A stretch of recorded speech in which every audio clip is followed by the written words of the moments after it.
প্রিয় বন্ধুরা, তোমরা কেমন আছো? আশা করছি তোমরা ভালোই আছো। চলো, আজ আমি আমার ছেলে মেয়ে স্কুলের টিফিনে কি বানিয়ে দিচ্ছি একবার দেখে নাও তো। এই দেখো, এখানে দুটো লম্বা পাউরুটি নিয়েছি।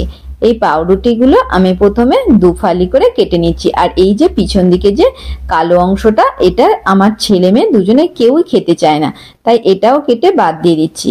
এরপরে আমি এখানে কিছু সবজি নিয়েছি।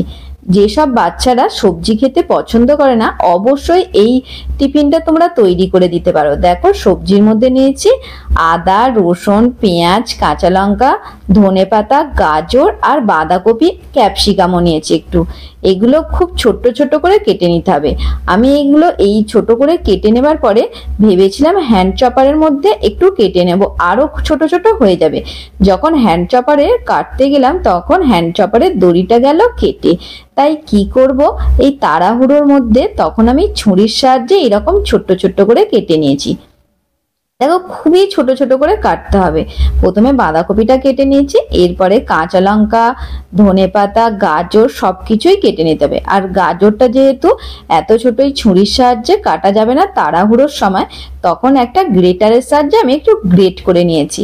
এই দেখো, সমস্ত কিছু কাটা হয়ে গেছে। এরপর কড়ার মধ্যে এই যে পাউরুটিগুলো যে আমি কেটে নিয়েছিলাম, পাউরুটিগুলো এপিট ওপিট করে হালকা একটু ভেজে নিচ্ছি।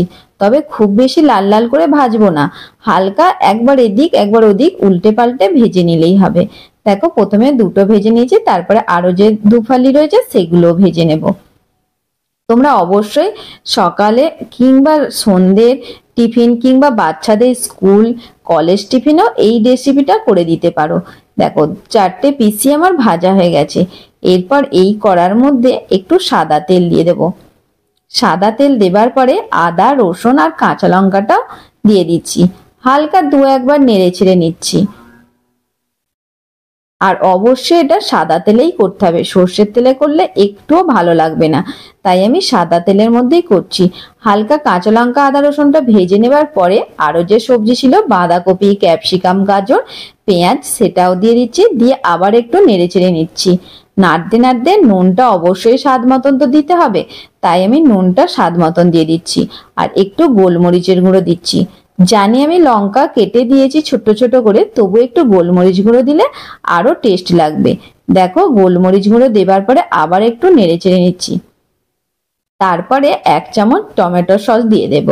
টমেটো সস দেবার পরে একটু হালকা করে আবার নেড়ে চেড়ে নিয়ে তারপরে একটা বাটির মধ্যে তুলে নেব। এই দেখো, ভাজা হয়ে গেছে। এরপর আমি একটা বাটির মধ্যে তুলে নেব।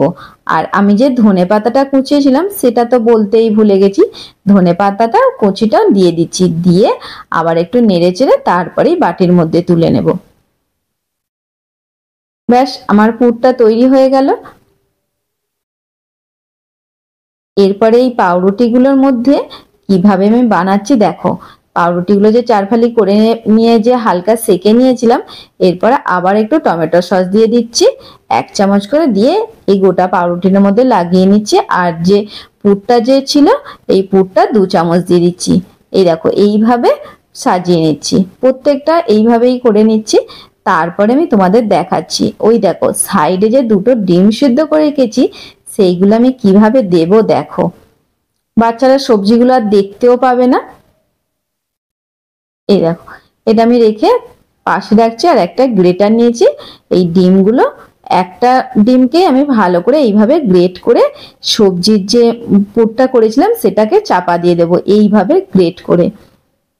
তোমরা এখানে ডিম গ্রেট করে না দিয়েও চিজও দিতে পারো, চিজ দিলেও ভালো লাগবে খেতে।